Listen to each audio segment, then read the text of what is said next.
Ang 5th generation fighter jet mga kapatid ay noon pang huling bahagi ng 1970s unang na-develop. Ngunit ang mga fighter na ito ay ilan lamang ang mga bansang nagmamay-ari at 4 lamang ang kasalukuyang nasa produksyon sa buong mundo.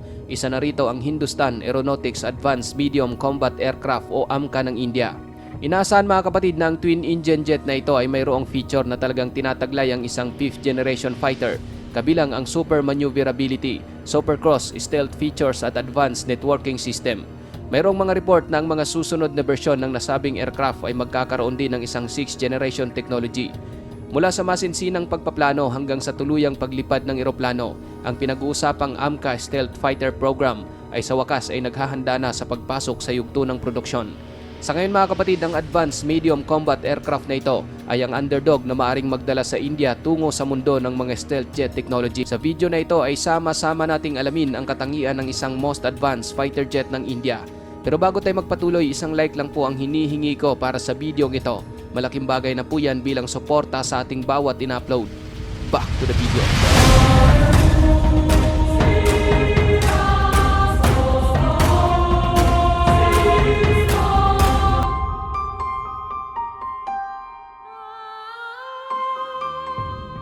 Ang 5th generation fighter mga kapatid ay ang pinaka-advanced na mga eroplanong pandigma na kasalukuyang nag-ooperate sa iba't ibang panig ng mundo. Mayroon itong tinatawag na mga state-of-the-art features na binuo noong unang dekada ng 21st century, kabilang ang stealth, low probability of intercept radar, advanced na mga feature ng avionics, highly integrated computer system, maliksi na airframe na may supercross performance at command control, at mga kakayahan sa komunikasyon. Gayunpaman, ang mga kakayahan ng isang 5th generation fighter ay sinasabing hindi universal at nakadepende sa bansang bumuo sa mga ito. Noong 2022, ang tanging combat-ready 5th generation fighter sa merkado ay ang Lockheed Martin F-22 Raptor ng US Air Force at F-35 Lightning II Chengdu J-20 ng China at Sukhoi Su-57 ng Russia. Ngunit ilang national at international na mga proyekto ng indigenous-made 5th generation aircraft ay kasalukuyang nasa iba't ibang yugto ng development. Ang isa sa mga bansang ito ay ang India, kung saan ang Aeronautical Development Agency ay solong bumuo ng isang twin-engine super maneuverable stealth multi-role 5th generation fighter.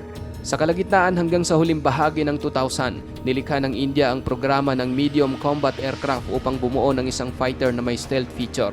Ang paunang plano ay bumuo ng isang 15 toneladang fighter bilang kapalit sa kanilang Service Main Strike Force na Dassault Mirage 2000 ng Indian Air Force at Sepikat Jaguar. Pagsapit ng 2010, pinalitan ang pangalan ng programa na Advanced Medium Combat Aircraft. Sa parehong taon, ang air staff requirements ng Indian Air Force para sa programa ay nag-utos na kinakailangan na ang gagawing fighter ay hindi ang 15 tons, kundi kailangang pasok ito sa kategoryang 25 ton. Sa susunod na ilang taon, isang review committee na binuo ng Aeronautical Development Agency ang naglunsad ng masusing feasibility study na nagtapos sa pamamagitan ng pagrekomenda sa pagsisimula ng susunod na yugto ng programa. Mula 2013 hanggang 2014, pinangasiwaan ng project definition at preliminary design phase ang siyam na magkakaibang potensyal na configuration ng AMCA project. Sa yugtong ito, ang mga model ay sumasailalim sa isang low and high speed wind tunnel testing at radar cross-section ng mga pagsubok. Pagsapit ng 2015, ang basic design configuration ng napiling AMCA prototype ay na-finalize at isang detalyadong ulat ng programa ang isinumite sa Indian Air Force. Ngayon mga kapatid, pagkatapos ng mahabang serye ng tinatawag na refinements, ang disenyo ay tinanggap ng Air Force noong 2016 at pagkatapos noon, tumungo na sa programa ang yugto ng Project Definition na natapos naman noong 2017. Ang nasabing Advanced Medium Combat Aircraft mga kapatid ay gagawin ng Hindustan Aeronautics Limited na tinatawag din bilang HAL AMCA at magiging isang twin-engine 25-ton stealth aircraft na idinisenyo para sa India. Bilang karagdagan, magkakaroon ito ng kabuuang wingspan na 36.6 feet at halos 15 feet ang taas. Ang 5th generation aircraft na ito ng India ay idinisenyo bilang shoulder-mounted diamond-shaped trapezoidal wings at isang stabilator na V-tail na may malaking fuselage na nakamount sa tailwing. Ang glass cockpit nito ay nagtatampok ng single-seat configuration na nakalagay sa itaas malapit sa air intakes at wings para magbigay ng magandang visibility sa isang bubble canopy. Ang ilan sa mga teknolohiya sa loob ng cockpit ay may kasamang malawak na panoramic touchscreen display para sa pinahusay na man-machine interaction at isang wide-angle holographic head-up display. Kinokontrol din ng isang Central Management Computer System ang mga flight control surface ng fighter, samantalang ang kanyang internal weapons bay ay inilalagay sa ilalim ng fuselage sa pagitan lamang ng ilong at pangunahing landing gear ng eroplano. Ang naturang fighter mga kapatid ay nakakapagdala ng mga missile at standoff precision guided munition sa isang stealthy configuration at magkakaroon din ito ng probisyon para sa mga panlabas na hardpoint upang magdala ng mga ordnance externally para sa non-stealthy mission, ngunit wala itong nakadirekta na mga energy weapons. Ang AMCA mga kapatid ay dinisenyo upang makagawa ng isang microscopic radar cross-section at stealth na makukuha sa pamamagitan ng ilang mahahalagang elemento. Kabilang sa mga mahahalagang item ng fighter ay ang platform edge alignment at serration, body conformal antenna at low intercept radar, isang diverterless supersonic inlet na may serpentine ducts na nagtatago sa mga blades ng fan ng engine, isang internal na weapons bay at malawakang paggamit ng mga composite sa airframe. Bilang karagdagan upang mapataas ang situational awareness, ang AMCA ay nilagyan ng mga distributed passive sensor na may artificial intelligence assisted multi-sensor data fusion.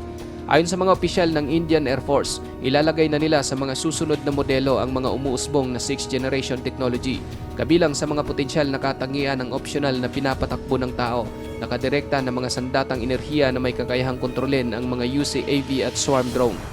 Ang naturang AMCA jet mga kapatid ay papaganahin ng dalawang afterburn na turbofan engine na magkatabi sa fuselage. Sa umpisa mga kapatid, makina na mismong gawa ng India ang kanilang ginamit para sa eroplano. Ngunit nagbago ang mga plano nang ihinto ang programa dahil sa hindi magandang performance na ipinapakita ng makina. Ang AMCA Mark I version ay iniulat na papaganahin ng dalawang General Electric F414 afterburning turbofan engine. Samantalang ang Mark II version ay papaganahin ng isang bago, mas malakas na makina na binuo bilang isang joint venture sa pagitan ng Defense Research and Development Organization at French engine manufacturer na Safran.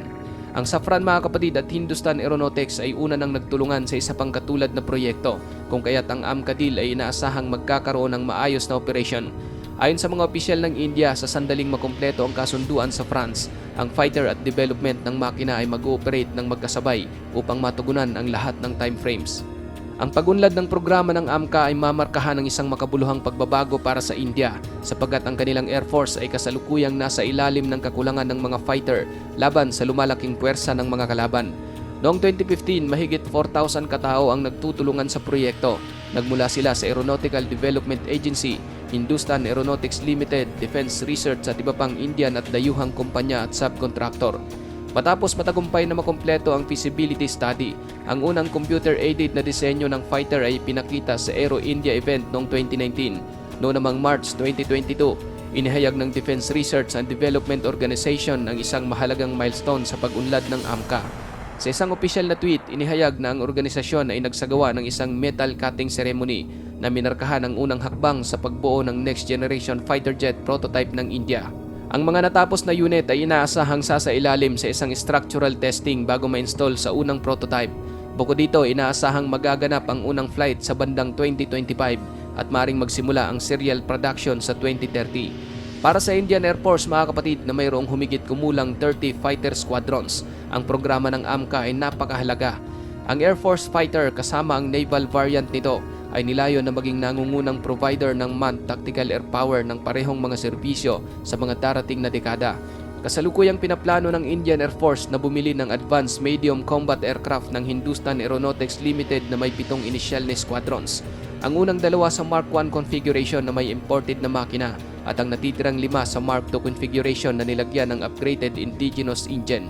Ayon sa ilang mga report, mayroon ding mga plano para sa isang light combat aircraft variant ng AMCA sa malayong hinaharap. Sa AMCA mga kapatid, naging frontrunner ang India sa karera para maging ika-4 na bansa sa mundo na naglunsad ng isang sariling gawang stealth fighter aircraft. Gayunpaman, ang Turkey, South Korea at ang European Union ay gumagawa din ng kanilang sariling 5th generation fighter jet. Oras lang ang magsasabi kung aling bansa ang sasali sa pinaka-eksklusibong club sa aviation. Ikaw kapatid, ano ang masasabi mo sa videong ito?